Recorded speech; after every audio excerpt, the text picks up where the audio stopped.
기도하겠습니다. 하나님, 지금 이 시간에 주님의 말씀을 펼칩니다.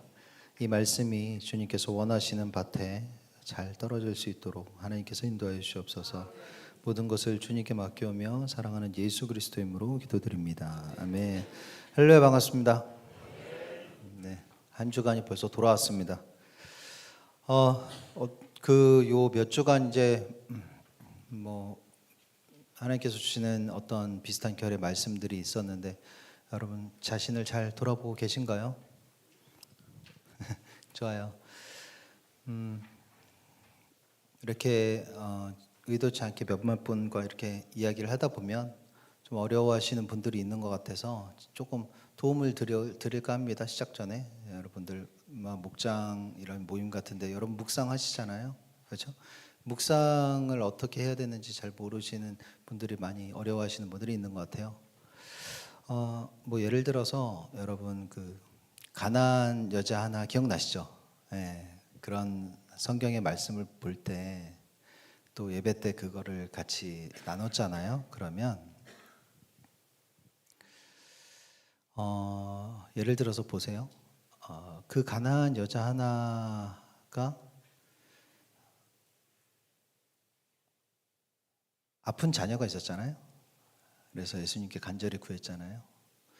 그럴 때 그 지고지순한 어머니의 자녀를 향한 사랑, 이런 것도 좋지만, 그죠? 좋죠. 이것도 좋지만 그거보다는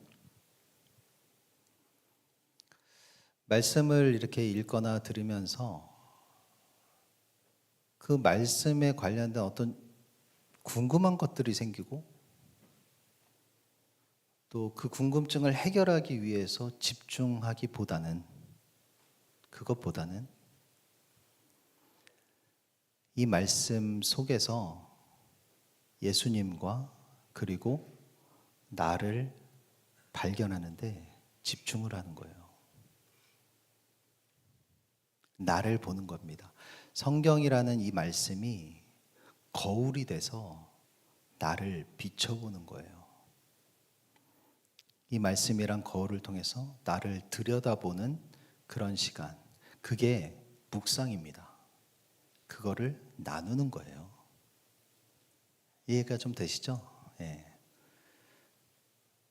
우리가 묵상을 어려워하는 이유를 이렇게 보면, 제가 아까 전에 얘기한 그 두 가지 정도의 예 있잖아요. 그런 비슷한 종류의 생각들에 사로잡히다 보니까 묵상이 되지 않고 자신의 궁금증에 집중을 한다거나 세상의 교훈에 집중을 한다거나 그러다 보니까 이게 서로 나누기가 힘들어지는 것 같아요. 이번 주에는부터는 여러분들 이렇게 목장하실 때 예수님과 거기에 나를 비춰보는 그런 시간을 가지고 그것에 대해서 그냥 나누기 하면 그것이 너무나 좋은 묵상이 되는 겁니다. 그게 하나님께서 우리에게 말씀을 주신 이유예요. 자, 오늘 말씀도 한번 보겠습니다. 본문 한번 읽어볼게요. 자, 요한복음 4장 46절에서 47절입니다. 같이 읽겠습니다. 예수께서 다시 갈릴리 가나에 이르시니 왕의 신하가 있어 그의 아들이 가버나움에서 병들었더니 그가 예수께서 유대로부터 갈릴리로 오셨다는 것을 듣고 가서 청하여 내 아들의 병을 고쳐주소서 하니 그가 거의 죽게 되었습니다. 아멘. 오늘 본문 말씀 제가 두 절만 가져왔는데 이거 어제 교회 공지 보신 분들은 아마 전문을 다 읽고 오셨으리라 생각하고요. 그리고 이미 알고 계신 본문이기도 하니까 이 두 절만 읽고 한번 시작해 보겠습니다. 자, 먼저 46절부터 보겠습니다. 제가 읽겠습니다. 예수께서 다시 갈릴리 가나에 이르시니 전에 물로 포도주를 만드신 곳이라. 왕의 신하가 있어 그의 아들이 가버나움에서 병들었더니. 오늘 본문을 보니까 예수님께서 갈릴리 가나라는 곳에 오셨어요. 이 요한은 이 갈릴리 가나라는 지역을 이렇게 칭하고 있습니다. 뭐 한 가지 사실을 덧붙여서 표현을 하고 있어요. 어떻게 표현을 했냐면 전에 물로 포도주를 만드신 곳이라 이렇게 얘기했어요. 요한은 이 가나란 지역이 예수님께서 첫 번째 표적을 행하신 곳임을 밝히고 있습니다. 그리고 이 같은 가나에서 오늘 예수님의 두 번째 표적이 시작되는 거예요. 가나에서의 두 번째 표적이 시작되는 겁니다. 오늘 주보에 제가 주보에 그 지도를 올려드렸어요. 여기 화면 보시면 뭐 작죠, 글씨 뭐 저기 안 읽으셔도 돼요. 저기 동그라미 쳐놨어요. 길하고. 자, 예수님은 이쪽이 가나입니다. 동그라미 친 게. 이쪽이 가버나움이에요. 그렇죠? 화살표가 저렇게 돼 있는데 화살표 방향은 상관없습니다. 그렇죠? 예수님은 지금 가나에 계시고 이 아이는 가버나움에 있는 거예요. 이 왕의 신하의 아들이죠. 가버나움에 있고 예수님은 가나에 있어요. 이 두 지역 사이에는 상당한 거리가 있어요. 지도상으로 여러분 보셔서 저기 작게 한 거잖아요. 저기 엄청난 거리가 있는 겁니다. 이 오늘의 본문은 처음부터 이 두 사람 간의 거리를 보여줘요. 예수님과 이 아이와의 거리를 보여주고 있습니다. 병든 아이와 예수님의 사이의 거리. 이것은 절박한 현실과 또 보이지 않는 응답 간의 거리, 그렇게 보입니다. 그런데 이 두 곳에 한 아버지가 그 사이에 서 있습니다. 그는 왕의 신하라고 성경에 표현을 하고 있어요. 이 사이에 서 있는 이 한 아버지는 왕의 신하라는 신분을 가지고 있었습니다. 여러분, 왕 있잖아요. 왕의 신하 그러면은 왕실에 속한 관리잖아요. 그렇죠? 왕실에 속한 관리니까 일단은 권력과 지위를 가진 사람을 뜻해요. 그것을 요한이 표현해 주는 겁니다. 분명한 것은 그가 평범한 사람은 아니었다는 거예요. 그렇죠?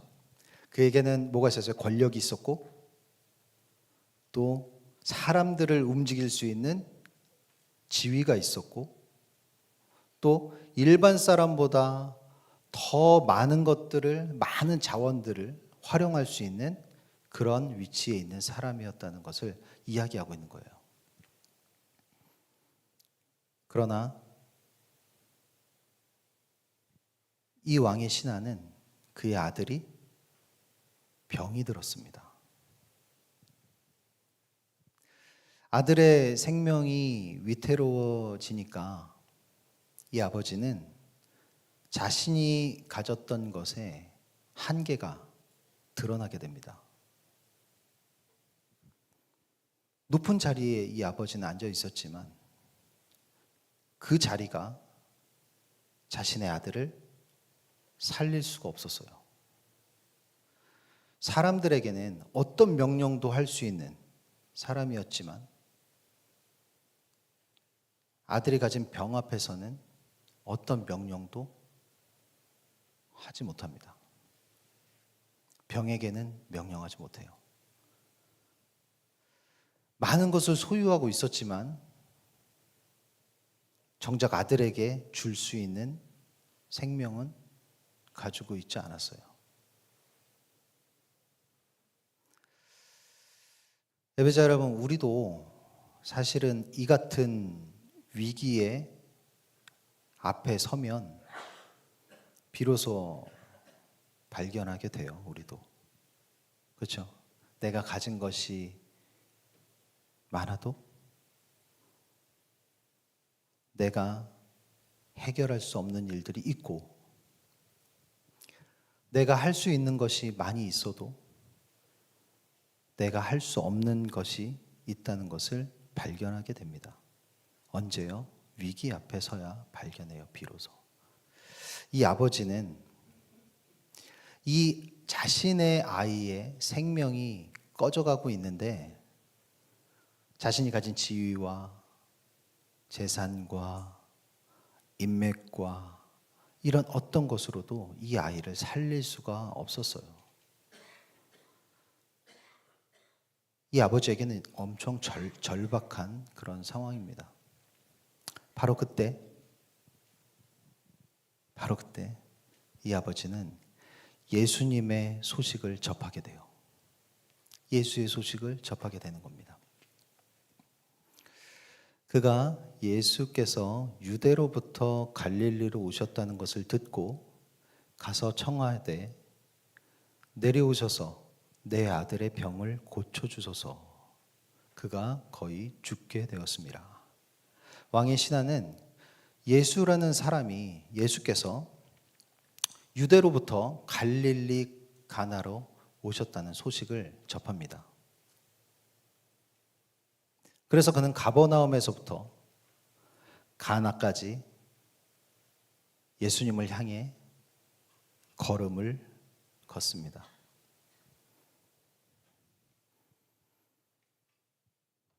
그의 걸음은 예수님을 향해요. 여러분, 먼 길이었어요. 가버나움에서 가나는 먼 길입니다. 갈릴리 호수가 있던 가버나움 쪽에서 그 내륙에 있는 가나 이쪽으로 가려면 거리도 거리지만 이 고저가 있습니다. 땅에. 평지로 쉬지 않고 걸어가도 8시간, 9시간, 10시간이 걸릴 거리를 이 높이가 있기 때문에, 고저가 있기 때문에, 그리고 평탄하지 않은 비포장길이죠. 지금 표현하면. 그렇기 때문에 이틀을 쉬지 않고 꼬박 가야 도착할 수 있는 실제 그런 거리였어요. 먼 길이었죠. 이 왕의 신하인 아버지는 아무도 강제로 예수님께 걸어가게 하지 않았어요. 누구도 명령하지 않았습니다. 그런데 예수님을 향해 이 길을 걸어갑니다. 왜요? 죽어가는 아들에 대한 절박함이 그를 예수를 향해 움직이게 한 거예요.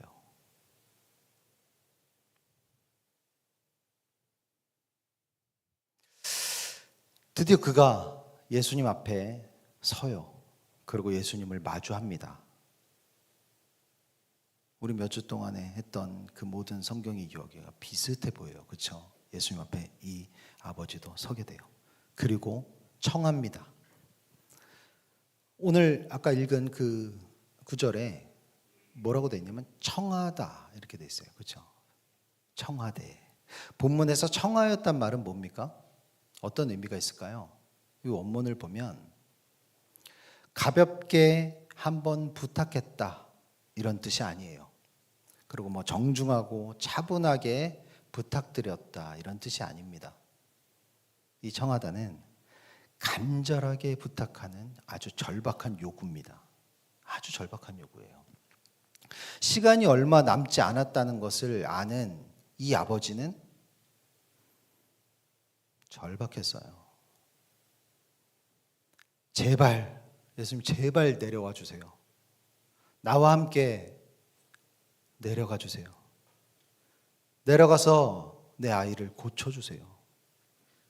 내 아이가 죽기 전에 내려와 주세요.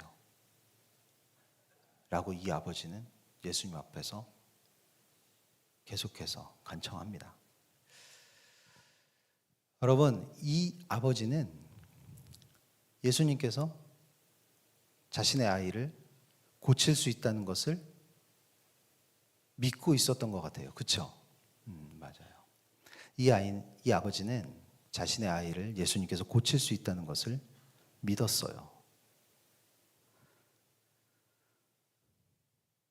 그런데 이 아버지의 이 믿음에는 조건이 붙어 있습니다.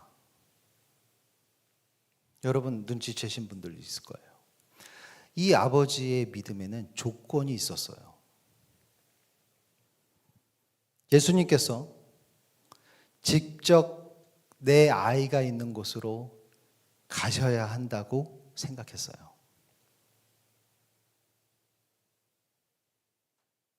예수님께서 내 아이에게 가셔야 되고,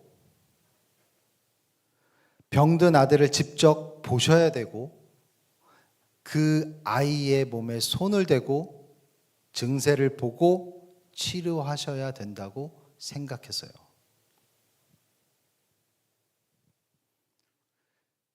이 아버지는 예수님의 능력을 믿었지만 그 능력이 나타나는 방식은 자신이 이해할 수 있는 범주 안에 가둬놔요. 조건이 있는 믿음을 보여주고 있습니다.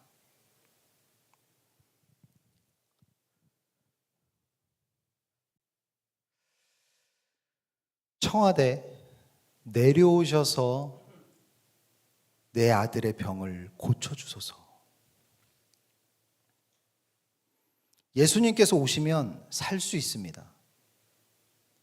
그러나 예수님께서 오시지 않으면, 내려오시지 않으면 내 아이는 살 수 없습니다.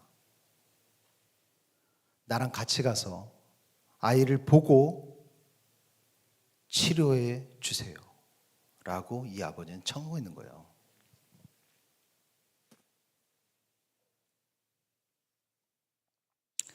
아마 우리도 이와 비슷한 방법으로 매번 주님께 나아갈지도 몰라요. 우리도 이와 비슷한 방법으로 주님께 나아가고 있을지 모릅니다. 하나님을 믿지만 하나님께서 내가 이해할 수 있는 방법으로, 내가 원하는 방법으로 일하셔야 한다고 생각합니다. 내가 원하는 사람을 나에게 보내주셔야 되고, 내가 정한 시기에 나를 도와주셔야 되고, 내가 원하는 시기에 나에게 응답하셔야 되고, 내가 이해할 수 있는 모습으로 나의 환경을 변화시켜 주셔야 한다고 생각합니다. 분명합니다. 하나님의 능력을 믿으면서도 하나님의 능력이 일하시는 방식은 내가 정합니다.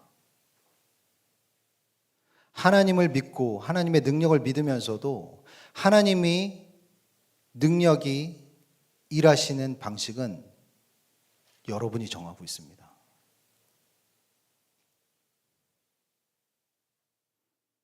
예수님은 이런 우리에게, 그리고 이 아버지에게 이렇게 말하세요.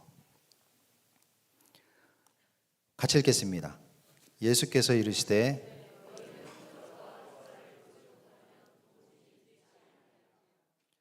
너희는 표적과 기사를 보지 못하면 도무지 믿지 아니하리라.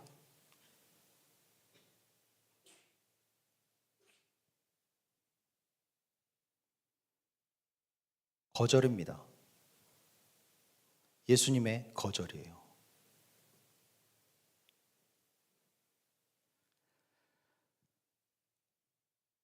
예수님은 이 아버지의 이러한 간절한 부탁에 같이 내려가지 않겠다는 거절입니다.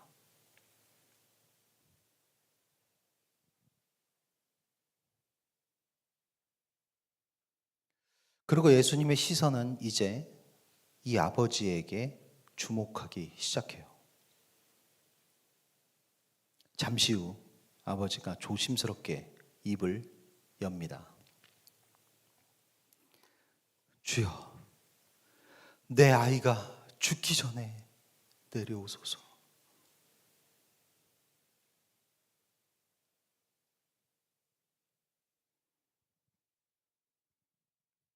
이 아버지에게는 시간이 없습니다. 아들은 죽어가고 있어요, 지금. 언제 죽을지 알 수가 없습니다. 제발 지금 가셔야 됩니다. 제발 지금 내려가셔야 됩니다. 내 아이가 죽기 전에 내려가셔야 됩니다.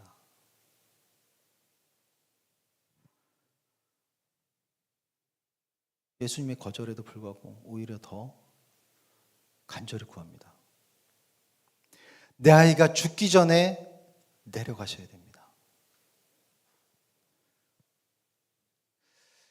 여러분, 바로 이때 그의 아버지의 마음속 깊은 곳에 있는 그 마음속에 담겨져 있던 또 하나가 드러나게 돼요.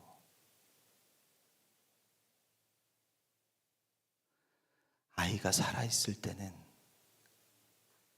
예수가 내 아이를 고칠 수 있어. 그러니 아이가 죽으면 모든 게 끝이야.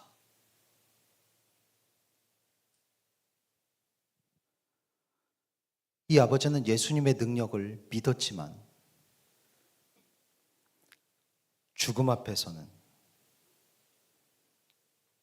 그 능력이 한계가 있을 것이라고 자신이 생각하는 한계선을 그어 놓습니다. 그것을 드러내요. 그것을 여지없이 드러냅니다. 그래서 계속 얘기하는 거예요. 예수님에게. 내 아이가 죽기 전에 내려오소서. 주여, 내 아이가 죽기 전에 내려오소서. 이 아버지는 예수님께 간절히 긍휼을 구했지만 동시에 자신이 생각한 시간표와 방법을 제시합니다. 예수님께. 지금 출발하셔야 되고 내 아이가 죽기 전에 도착하셔야 되고 내 아들 곁에서 능력을 행하셔야 됩니다. 자신의 시간표와 자신의 방법을 예수님께 제시합니다.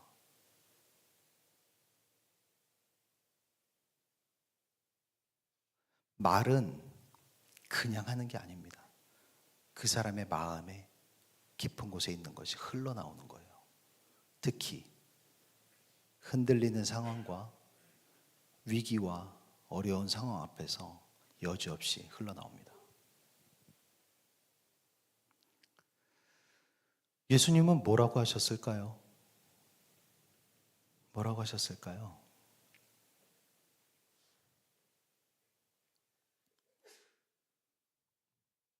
예수님은 여느 때와 다르지 않게 아무도 예측할 수 없었던 새 길을 제시합니다.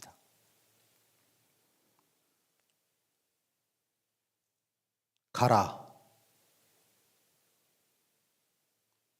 끝입니다.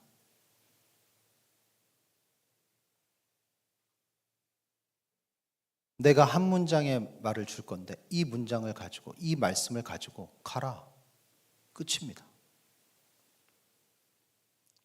전혀 새로운 길을 제시하고 있어요.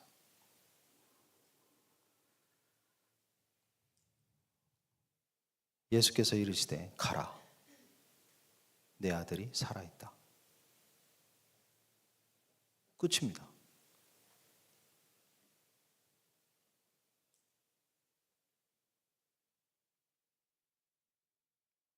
예수님은 가버나움으로 내려가지 않으셨어요. 이 아버지와 함께 길을 떠나지 않았습니다. 이 아버지가 원하는 눈에 보이는 어떤 그리고 이 아버지가 정한 제시한 시간표와 방법 전혀 그것에 대해서 보여주지 않았습니다. 예수님은 그 자리에 그냥 서신 채 말씀합니다. 가라. 이 말씀을 가지고 가라. 끝입니다. 아들이 어떻게 낫게 될 것인지 설명하지 않아요.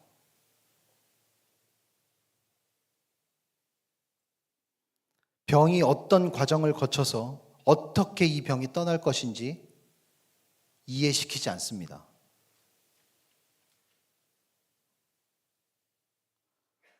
확인할 수 있는 증거도 보여주지 않아요. 예수님께서 이 아버지에게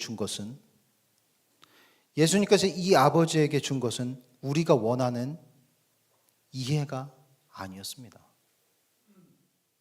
언제나 똑같습니다. 우리는 이해를 갈구하고 설명을 원해요. 그런데 언제나와 다름없이 예수님은 새 길을 제시합니다.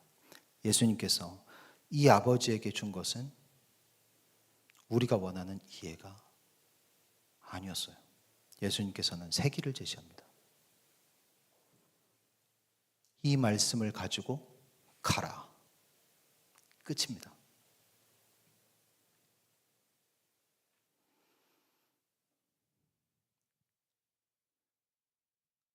이 아버지는 이제 선택해야 돼요. 이제 선택해야 됩니다. 아버지의 선택입니다. 그가 처음에 갈릴리 가나로 올 때부터 자신이 예수님에게 원했던 것을 어떻게든 얻어서 돌아갈 것인지, 아니면 예수님으로부터 주어진 이 말씀만을 가지고 돌아갈 것인지, 이 아버지는, 이 절박한 아버지는 선택해야 돼요.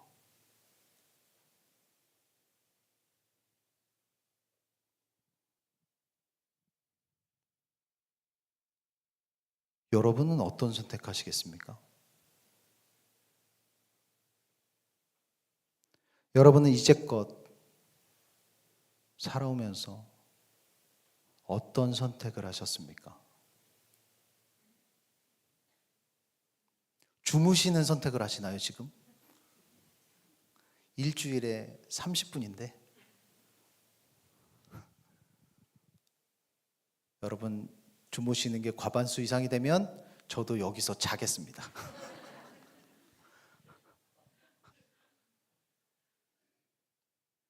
여러분, 이제껏 어떤 선택을 하셨습니까? 그래도 함께 가주세요. 예? 좀. 아니, 무슨 증거라도 좀 보여주세요. 좀. 내가 그럼 아들이 낳았다는 걸 확인한 연락 받을 때까지만 기다리겠습니다. 내가 원하는 대로 좀 해줘요. 좀. 짜증나. 답답해 죽겠네. 여러분, 이제까지 어떤 선택하시며 살아왔습니까?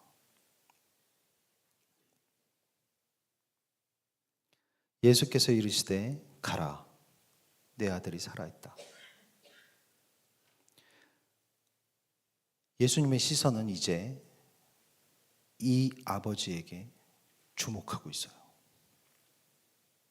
아버지는 선택해야 돼요.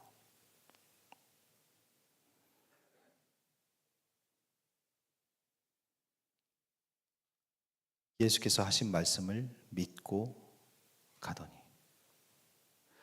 이 아버지가 본 것은 아무것도 없었어요. 아무것도 보지 못했습니다. 아무것도 얻지 못했습니다. 아들이 살아났다는 것을 확인도 지금 할 수 없어요.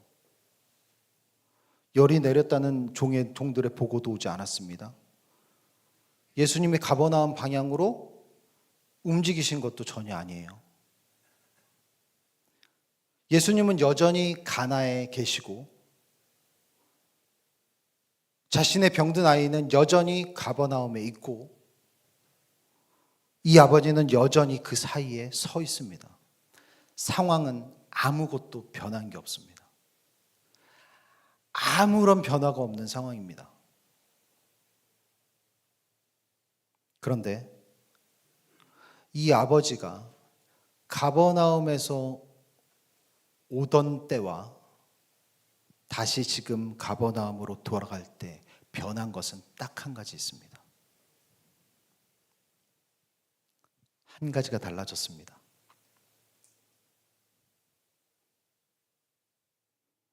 무엇이었을까요?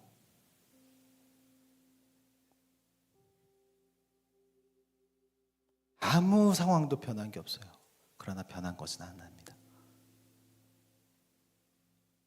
한 아버지가 병든 아이를 죽음을 앞에 둔 이 아이의 한 아버지가 가버나움에서 가나로 걸어갑니다. 그가 올 때 손에 쥐고 있던 것은 절박함이었어요. 내려오셔서 내 아들의 병을 고쳐주세요. 이 아이가 죽기 전에 내려와 주세요.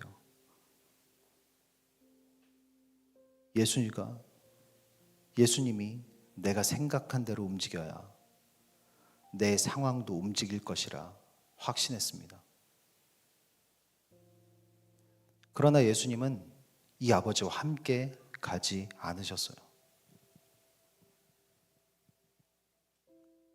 그리고 새 길을 제시해 줍니다.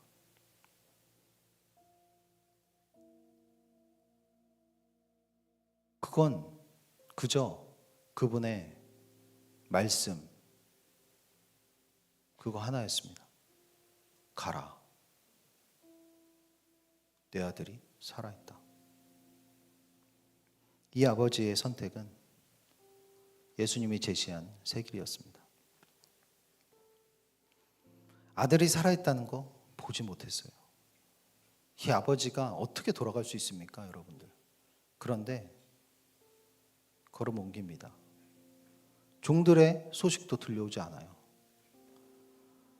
자신의 집에서 지금 어떤 일이 벌어지고 있는지도 전혀 알 수 없는 상황이에요. 그가 가진 것은 오직 예수님이 하신 말씀 그거 하나였습니다. 그걸 가지고 돌아가는 발걸음이에요. 여러분 할 수 있습니까?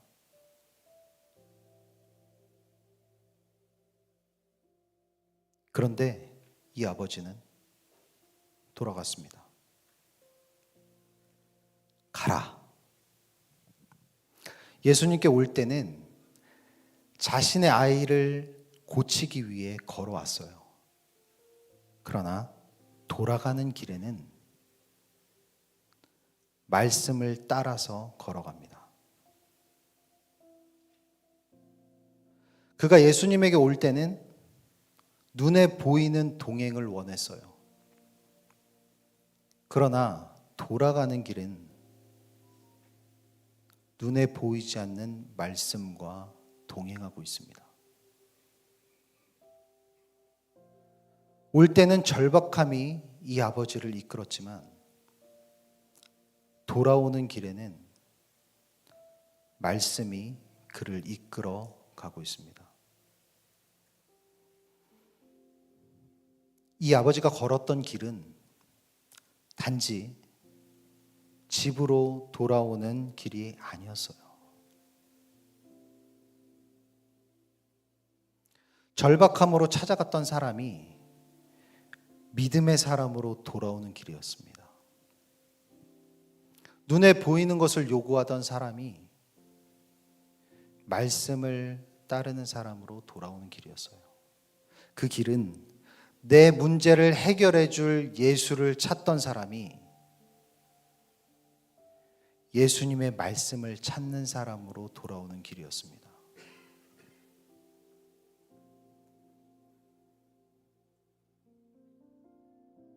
병든 아이를 가진 이 아버지가 돌아오는 길, 이 귀로를 성경은 의인의 길이라고 증언하고 있습니다. 이 아버지가 돌아오는 이 길을, 이 귀로를 성경은 의인의 길이라고 이야기합니다. 의인의 입은 지혜로우며 그의 혀는 정의를 말하며 그의 마음에는 하나님의 법이 있으니 그의 걸음은 실족함이 없으리로다. 예배자 여러분, 여러분의 그때에 예수님을 찾아왔었던 당신은, 그때에 예수님을 찾아왔었던 당신은 지금 어떤 귀로를 걷고 있습니까?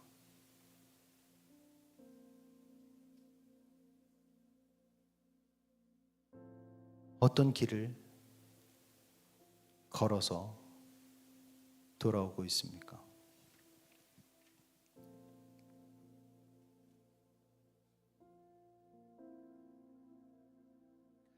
오늘도 우리에게 펼쳐준 이 하나님의 말씀을 통해서 나를 비춰봐야 됩니다.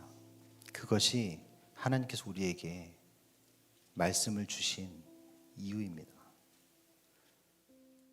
그런 우리 예배자들 되기를 주님의 이름으로 간절히 소망합니다. 함께 찬양하겠습니다.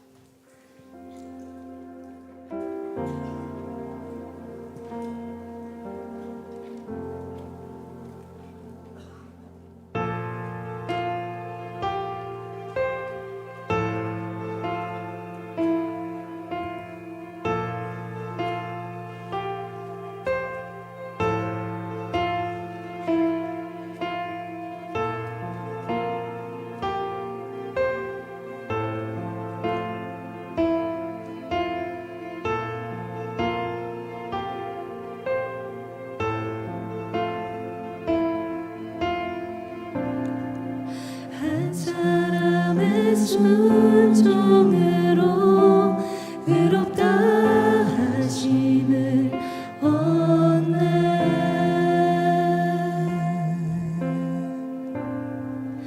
그 이름 시인하여 자녀 되는 은혜 얻네. 의의 길은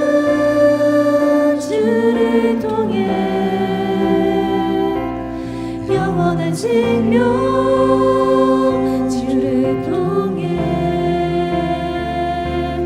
변찮는 사랑